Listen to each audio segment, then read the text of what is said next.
5월 22일 날 당사는 일시 소유 목적으로 주식회사 3호 건설의 주식 1000주를 수표 발행하여 취득하였다. 취득 시 액면 단가는 5,000원, 매입 단가는 7,000원이고 증권사 수수료는 7만원을 현금으로 지급하였다. 자, 그럼 먼저 일단 이것저것 다 떼고 우리가 주식을 샀다는 걸 알겠죠? 사는 입장에서는 액면가는 필요 없다라고 했어요. 발행할 때만 필요하지. 근데 항상 액면가를 취득하는데도 알려줄 거예요. 그러면 얘는 필요 없다라고 지우시면 되고, 그럼 일시 소유 목적으로 우리가 주식을 샀다라고 적혀 있는 얘는 단기 매매 증권을 이야기하는 거고, 수표 발행에서 취득했다니까 당좌예금에서 돈을 썼다는 거네요. 자, 그러면 우리가 분개를 하면,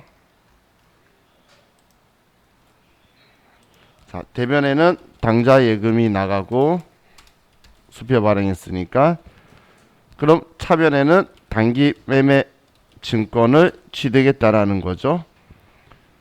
자, 그럼 우리는 단기 매매 증권은 취득 시 부대 비용은 원가에 포함시키는 거 아니니까 이것만 유일하게, 그러면 1000주를 우리는 주당 매입 단가가 7,000원이니까 700만 원을 준 거네요.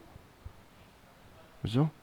그런데 우리는 지금 매입한 단가 700만 원은 수표 발행했는데, 그런데 7만 원은 현금으로 지급한 게 있죠. 수수료를. 그러면 단기 매매 증권의 취득 수수료는 우리는 수수료 비용으로 처리할 거고, 이건 영업 외 비용인 900번대로 처리를 해야 되겠죠.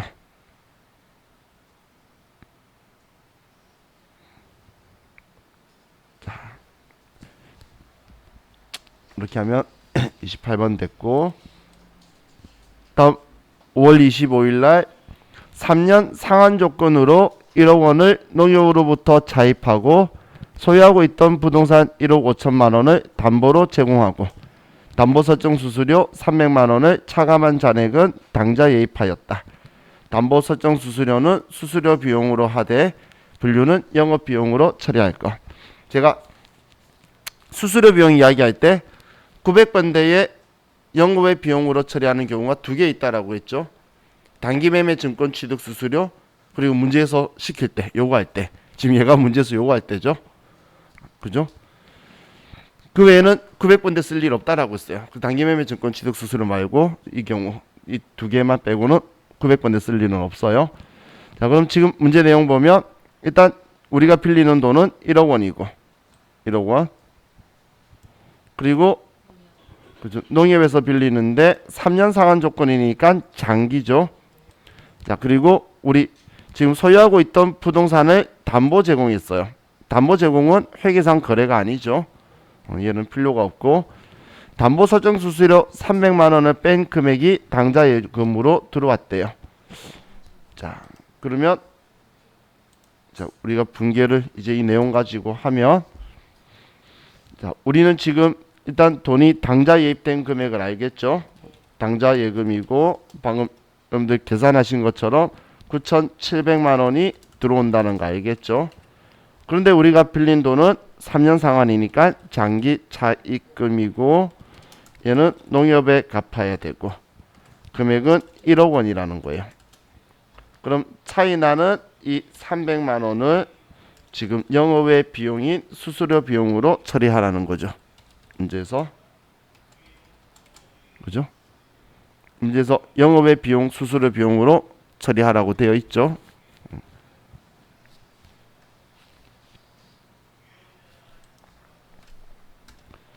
자, 다음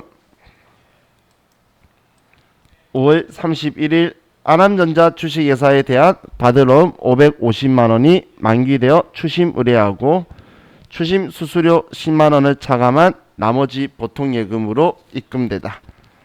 자, 그러면 우리는 받을 어음을 우리가 만기가 되어서 지워줘야 되겠죠. 그럼 대변에 받을 어음 우리 아남전자 거가 550만 원짜리가 지워지게 되고, 자, 그런데 우리는 지금 보통 예금으로 돈 들어올 때에 금액이 540만 원이 들어오고, 그럼 차이 나는 20만 원은 추심 수수료는 수수료 비용으로 처리하고, 얘는 800번대의 수수료 비용으로 처리해야 되죠.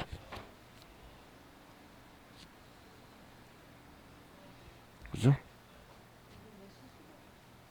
추심 수수료는 수수료 비용 처리하라고 제가 외우라 그랬죠, 전에. 그죠?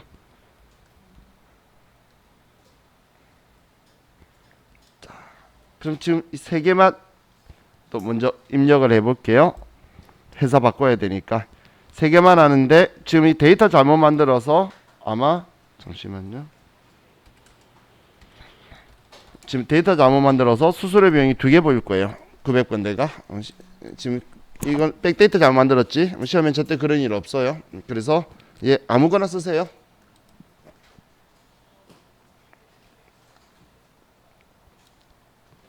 자, 그럼 얘네들,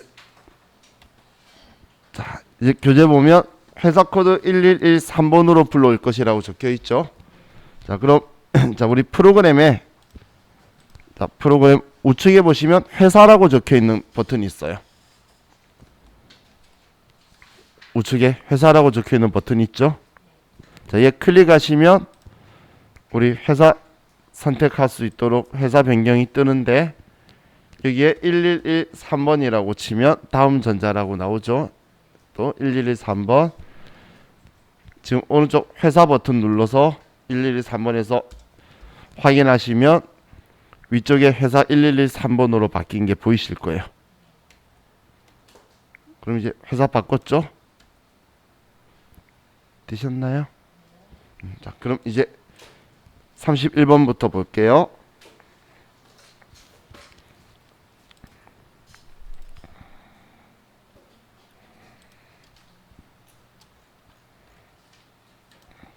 자, 6월 5일날 매출처 현대전자로부터 받을 외상 매출금 1,000만 원을 주식회사 LG전자 발행 약속 어음으로 배서 양수받다. 자, 이번에는 배서 양도가 아니고 상대방이 나한테 배서 양도해서 나는 배서 양수 받은 거예요. 지금 현대전자한테 돈 받아야 되는데, 현대전자가 LG전자한테 받은 어음으로 저한테 줬다는 이야기예요. 이해가셨죠? 자, 그럼 차변에 우리는 지금 어음을 받은 거죠. 자, 이거 우리가 발행한 건가요? 아니죠. 우리가 발행한 거 아니면 배서 양수든 뭐든 어떻든 간에 일반적인 상거래냐 아니냐 이걸 따지는 거예요. 그럼 일반적인 상거래냐 아니냐 이걸 따져야 되는데, 지금 외상 매출금을 받는 거죠. 그럼 외상 매출금은 일반적인 상거래 연속이니까 받을 어음이라고 쓸 거예요. 아니면 미수금이라 써야죠. 우리 입장에서는 어음 받은 거잖아, 그냥. 지금 현대전자가 발행을 해주든 LG전자가 발행한 거 주든 간에 우리는 지금 그냥 어음 받는 상황이에요. 우리가 발행한 거 아닌. 이해가셨죠? 자, 그럼 지금 우리는 이런 이야기를 하는 거죠. 외상 매출금을 회수하는데, 자, 이건 현대전자한테 받을 거를 회수했어요. 1,000만 원을. 자, 그럼 차변에는 일반적인 상거래 연속이라서 받을 어음이다 쓸 건데, 자, 이거 현대전자가 나한테 줬지만 우린 1차적으로는 LG전자한테 가야 되죠. 만기되면. 그래서 LG전자라고 써둘 거예요. 금액은 1,000만 원이다.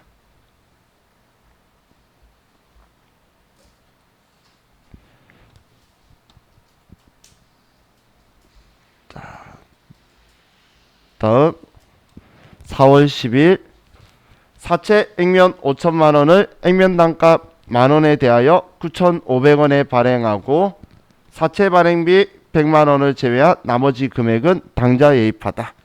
자, 일단 사채 발행하면 무조건 대변에 사채 그리고 액면가 쓰라 그랬죠. 왜냐면 나중에 만기되면 무조건 액면가 갚아야 되거든. 그럼 사채 발행하면 대변에 사채 그리고 액면가는 5천만 원이다. 자, 그럼 이제 우리가 발행한 돈을 봐야 되는데, 지금 얼마 받고 발행했는지 알겠나요? 일단 발행비 빼고 뭔지 알겠나요? 그렇죠? 지금 이거 보면 액면이 5천만 원인데 단가가 10,000원이라는 건 얘가 지금 5,000주라는 거죠. 이해가셨나요? 자, 5,000주인데 지금 이거 5,000주인데 이걸 9,500원에 발행했으니까 그죠? 4,750만 원에 발행을 한 거죠. 그런데 돈을 이 100만 원 빼고 받았대요. 빼고 100만 원 빼면 우리가 받은 거는 4,650만 원을 받았다 되겠죠? 어떻게 4,650이 나왔는지 이해가시죠? 자, 그럼 우리가 받은 돈은 지금 당좌 예금으로 4,650만 원이다. 그럼 차이나는 350만 원을 그렇죠. 얘를 사채 할인 발행 자금이죠. 자, 계정 과목 쓸 때에 너무 글자가 비슷하기 때문에 잘 보세요. 할인하고 할증하고 두 개가 글자가 한자 차이죠. 그래서 쓰다 보면 비슷해 보일 거예요. 할인 발행 자금, 할증 발행 자금인데 할인 발행 자금이다. 액면가보다 작게 받으면 제가 분기할 때는 손해본 돈을 할인 발행, 더 액면가보다 많이 받으면 할증 발행 이렇게 생각하고 분기하면 된다라고 했죠. 자, 다음 6월 24일 날 생산직 사원의 기술 향상 교육을 실시하고 강사료 200만 원을 지급함에 있어 소득세를 88,000원 원천 징수한 나머지 보통 예금에서 이체하여 지급하다. 자, 그럼 이번에는 우리가 뭐 당연히 확실하겠는 건 보통 예금에서 지급했다. 금액 얼마인지 모르겠죠? 근데 알겠죠? 200만 원에 88,000원 빼고 줬다 했잖아. 자, 그럼 200만 원에 88,000원 빼면 191만 2천 원을 준 거네요. 자, 그럼 이 돈 준 이유가 우리 직원들 교육시켰죠. 직원들 교육시킨 건 교육훈련비라는 계정 과목을 쓸 거예요. 그리고 이 교육한 직원이 어느 부서 직원이냐에 따라서 500번, 800번인데 생산부 직원이죠. 그래서 500번 대 교육훈련비고 이 교육훈련비가 200만 원인데 191만 2천 원 줬다는 거예요. 자, 그럼 88,000원 얘 뭐라고 써야 되죠? 그렇죠. 얘를 예수금이라고 써주죠. 우리가 예. 예. 직원들 교육시켰다고 생각해야죠. 예. 이거는 그죠? 우리 회사의 입장을 생각해야지 걔 입장 생각하는 게 아니죠. 자, 우리가 어떤 돈을 지급하든 간에 월급이든 강의료든 아니면 퇴직금이든 원천징수한 거는 전부 다 예수금이에요. 그죠? 원천징수한 거는 어떤 돈을 지급하든 간에 원천징수한 건 예수금이에요. 예. 다음 달 10일 날 원천징수 이행사항 신고하면서 다 지울 거예요.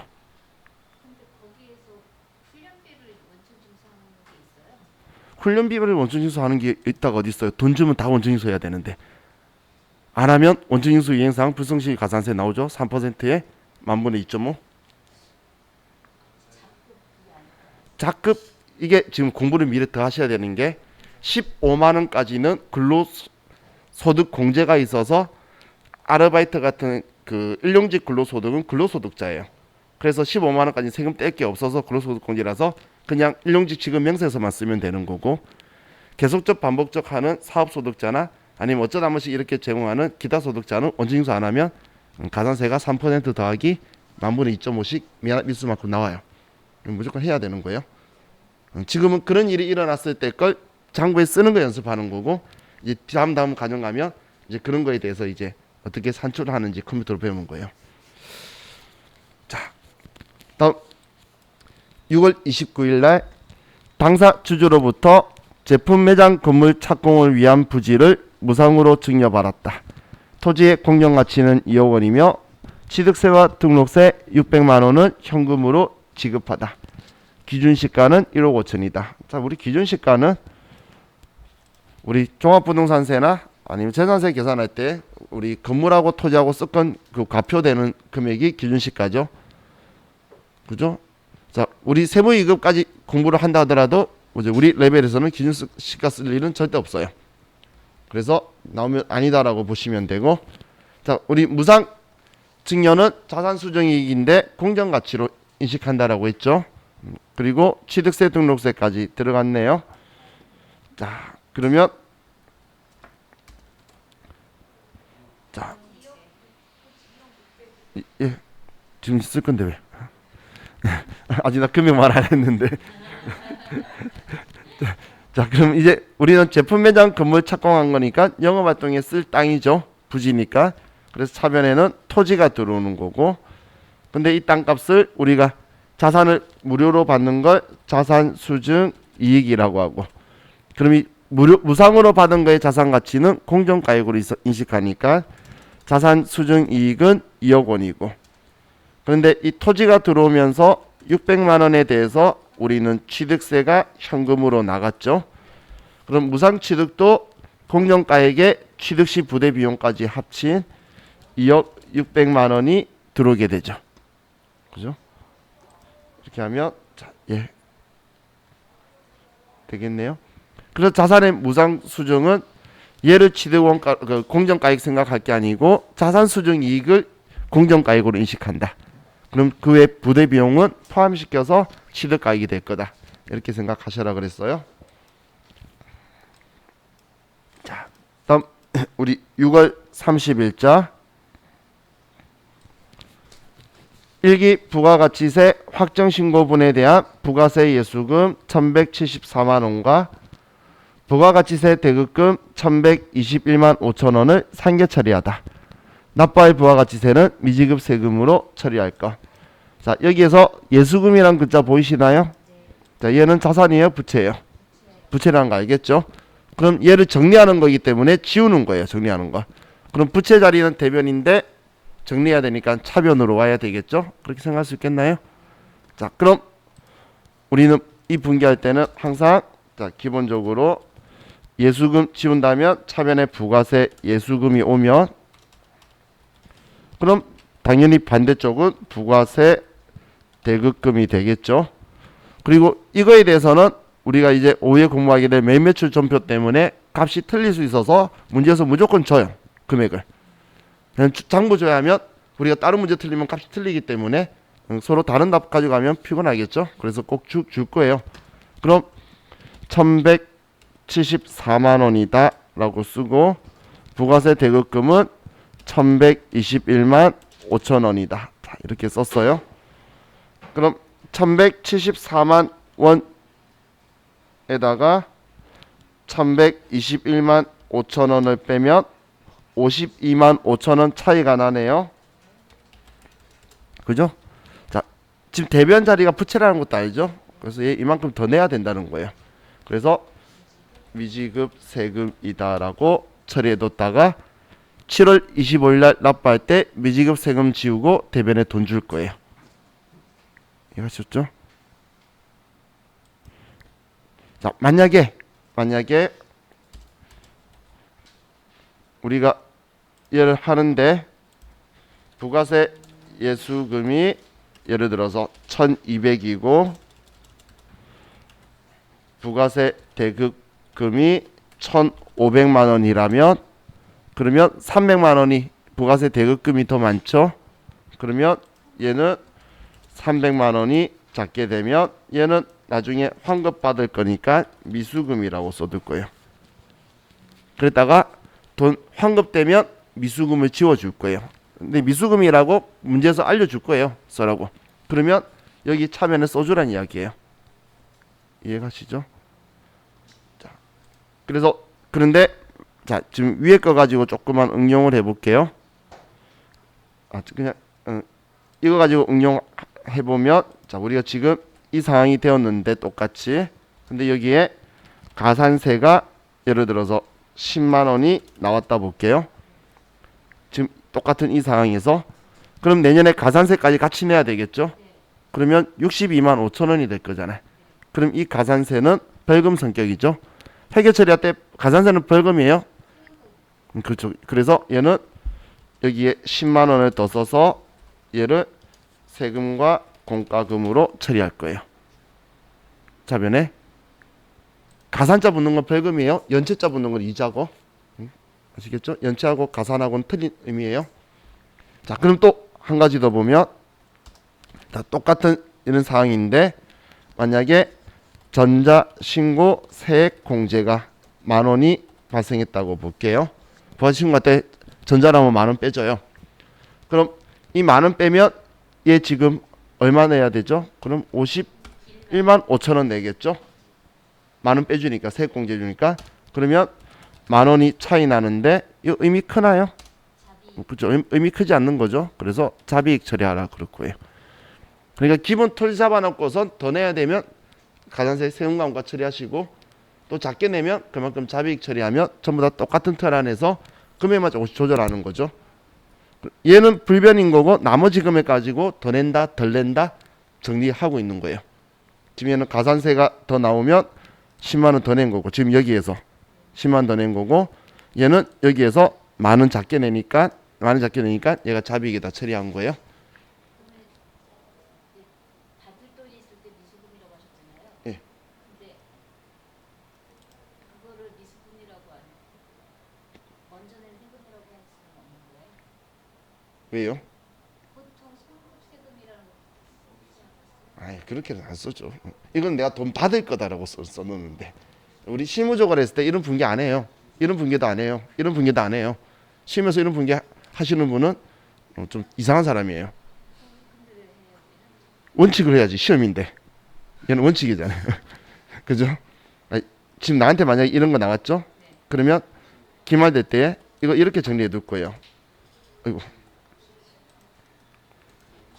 근데 지금 제가 이야기하는 거 보고 시험에서 지금 제가 하는 것처럼 하죠. 나중에 사고 나요. 왜냐면 왜 그렇게 하는지 원리하고 법을 알고 나중에 그 부분을 정리하고 뒤집어야 되지. 그래서 회계 1급 세무 2급까지 공부하시고 가가지고 실무하고 이론하고 달라 그러면서 실무도 가는 사람들이 나중에 사고 치는 사람들이에요. 그런 사람들한테 실무하고 이론하고 달라 말하시는 분한테 늘 하는 말이 공부 더 하세요예요. 저는. 왜냐면 알면 아 이것 때문에 이 안에서 이 사람이 이 짓 하고 있구나 이렇게 알아야 되는데 실무하고 달라라고 이야기하는 거예요. 왜냐면 우리가 장부에는 지금 회계 기준 쓰는 것 같죠? 다 법인세법대로 써요. 왜냐면 여러분들이 장부 쓴 거 가지고 재무제표 안 만들거든. 근데 우리 세금 신고는 우리가 한 거 가지고 신고하거든. 그러다 보니까 세법에 맞춰서 장부를 쓰고 있다 보니까 그런 일이 발생하는 거예요. 근데 장부 기록하는 거하고 교육 부가가치세법 공부했으니까 그 위에 있는 다른 세법이 어떻게 하는지를 모르고 사람들 그렇게 한다는 이제 오해가 돼요. 절대 그러면 안 돼요. 지금 얘도 근데 장부 원리만 가지고 알면 이렇게 쓰면 돼요. 이 금액을 그냥 똑같이 이렇게만 써도요. 얘는 안 쓰고 그랬다가 납부할 때에 부가세 이수금 납부해요. 그러면 될 거잖아요. 회사 왜 귀찮게 미지급 세금 써도 그럼 받을 때도 예수금이 더 작았었잖아요. 얘. 그러면 얘 1,200만원 줄이고 나중에 받을 때 지우고 돈 받고 하면 돼요. 그러다 보니까 이제 이건 이론상 이야기가 아니고 회사에서 그렇게 하는 거고 시험 때 그렇게 하면 당연히 틀렸다고 해야지. 그죠? 그래서 우리는 지금 시험용으로 하는 거고 원칙을 이야기하는 거예요. 자, 우리 6월 30일 것까지만 자 입력합시다.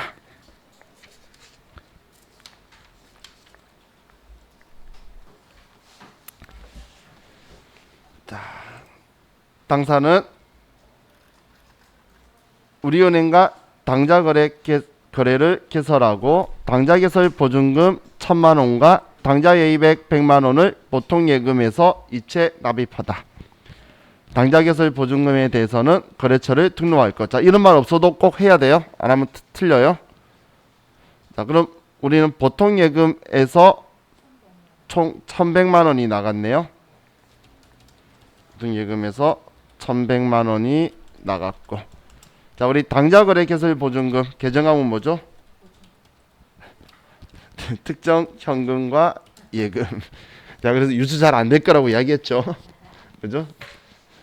자, 그리고 얘가 거래처를 꼭 써줘야 되는 거예요. 저는 없어도 우리 은행에다가 보증금 걸어뒀으니까 내 돈이잖아.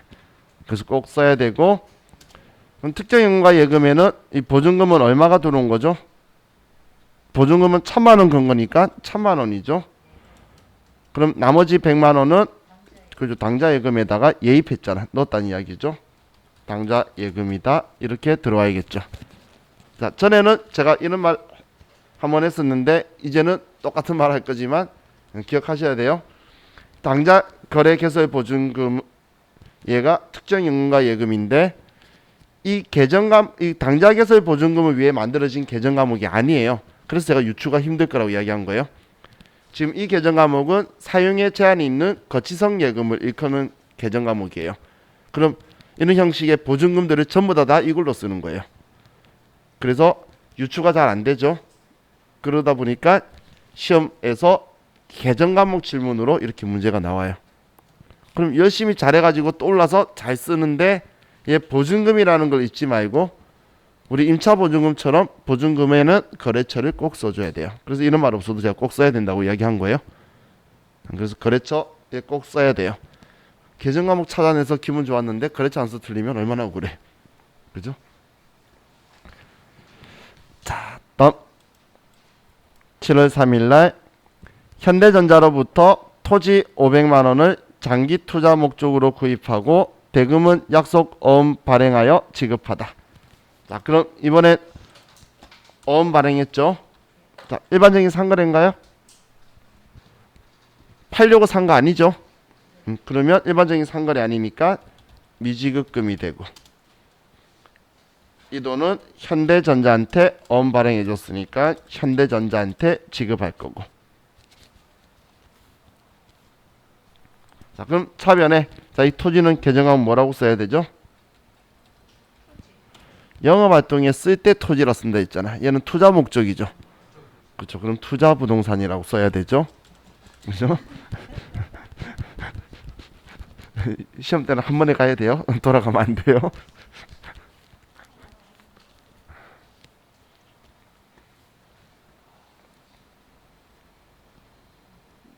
자, 다음. 자, 7월 11일 원재료를 보관하던 창고에서 화재가 발생하여 400만 원의 원재료가 소실되었다. 원재료에 대해서는 타계정 대체 적용을 선택하며 당사는 화재보험에 가입하지 않고 있다. 일단 이런 말은 시험 때는 절대 안 적혀 있어요. 그래도 알아서 해야 되는 거고. 그리고 화재보험 가입되어 있지 않다. 어떻게든 얘는 재해난 거죠. 재 손실이라고 쓸 거예요. 자, 그럼 자, 대변에 우리는 원재료 없어진 만큼 지워주고 원재료 적용 8번 쓰고 그리고 장부에 없어진 만큼 지워주는 거죠. 장부에 있던 거. 자, 그래서 시험에서 뭐 시가 원가 이야기하고 있으면 당연히 장부에 원가 적혀 있지. 팔지도 않았는데 팔린 금액 써줄 리가 없잖아요. 그럼 이 지우고 나서 차변에 재해 손실이다 400만 원 이렇게 써줄 거예요.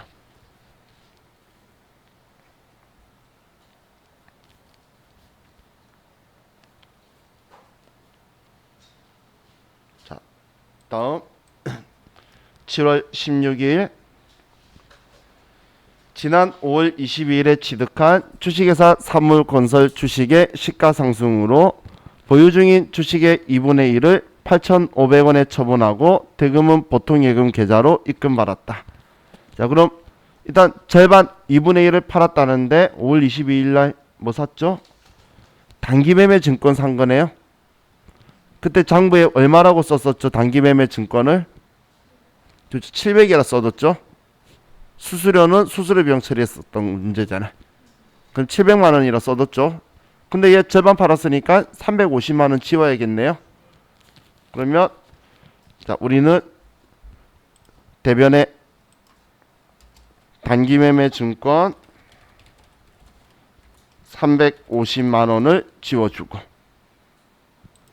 이제 차변에 보통예금 계좌로 돈 들어오는데 지금 우리 총 몇 주였죠? 이 앞에 총 1000주였네요. 그러면 우리 500주만 판 거죠. 절반 판 거니까. 그럼 500주를 우리는 8,500원에 그럼 425만 원 받았네요. 그럼 우리 350만 원짜리 팔고 425만 원 받았으니까 75만 원을 이익 받죠. 이 금액만큼 단기 매매 증권 처분 이익이다. 이렇게 쓸 거예요. 근데 문제 풀 때 만약에 지금 이 프로그램에서 이 계정 과목을 안 만들어 두면 단기 투자 자산 처분 이익을 사용하시면 돼요. 같은 거예요. 단기 매매 증권이 단기 투자 자산이거든. 시험 때는 무조건 단기 매매 증권 처분 이익이라 적혀 있어요.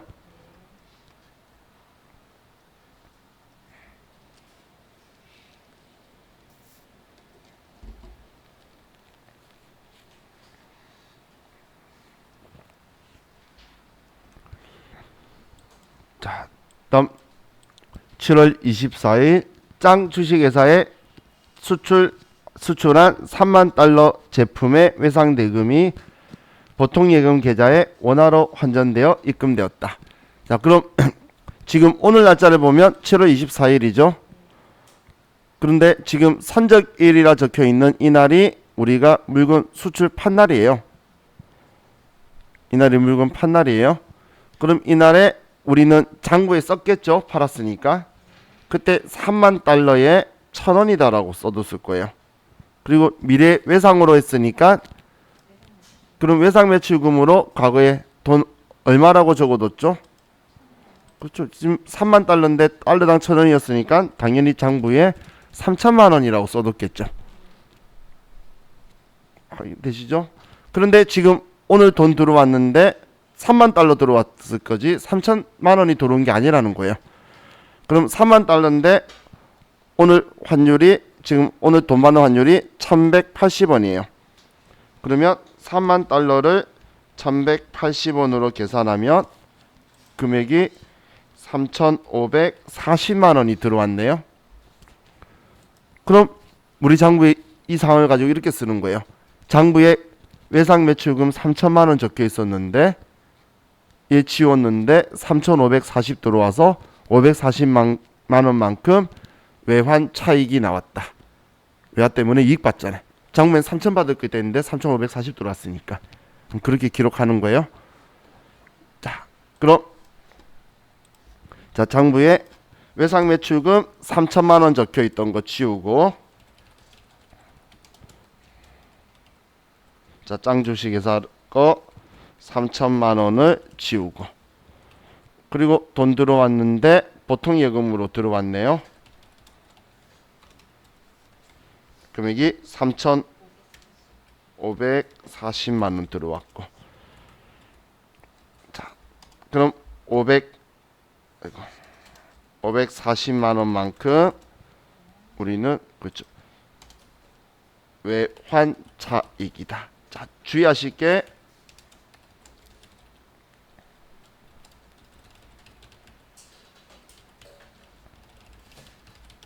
딱 두 개를 구분 잘 하셔야 돼요. 외환 차익에는 거래일에 하는 거고 외화 환산 이익은 기말에 쓰는 거예요. 기말 환산하는 거. 기말 환산이나 평가나 똑같죠. 얘는 계산할 때만 쓰는 거. 환산만 계산만 해보는 거고 차익 차손은 실제로 일어난 거예요. 그럼 얘 이렇게 보니까 구분할 수 있을 것 같죠? 그런데 시험 볼 때 컴퓨터 입력할 때에 얘가 두 개가 같이 나오면 내가 선택할 수 있는데 외환이라고 치면 외환 차익, 외환 차손만 보이고 외화라고 치면 외화 환산 이익, 외화 환산 소시만 보여요. 내가 컴퓨터에 두 자를 치는 순간 내 운명은 결정돼 버리는 거야. 그렇기 때문에 정확하게 생각하고 그래서 제가 과거에 고등학생 때 가르칠 때 계산대 6자다고 계속 이야기했어요. 계산대 6자다. 그래서 계산 아니면 6자 쓰지 말라고 계속 이야기한 게 이걸 많이 헷갈려요. 많은 사람들이. 그래서 처음 보면 많이 헷갈려 하니까 그 부분 좀 주의해서 봐주셔야 될 것 같아요.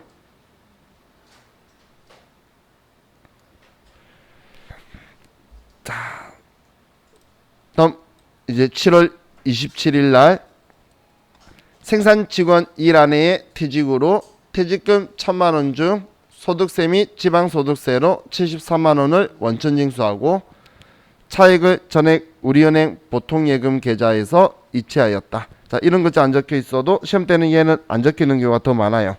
안 적혀 있어도 줘야 하는 거예요. 퇴직급여 충당물체를.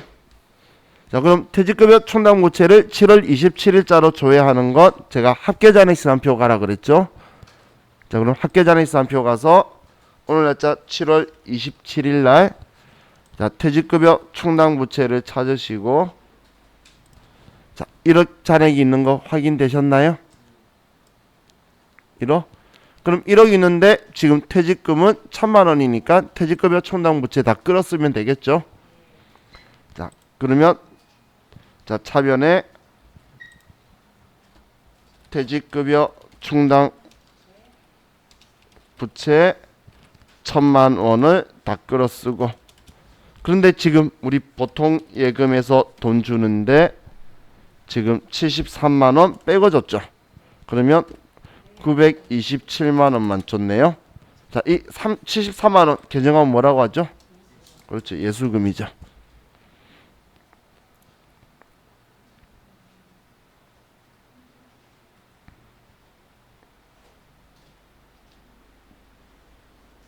자, 그럼 여기까지 또 우리 컴퓨터에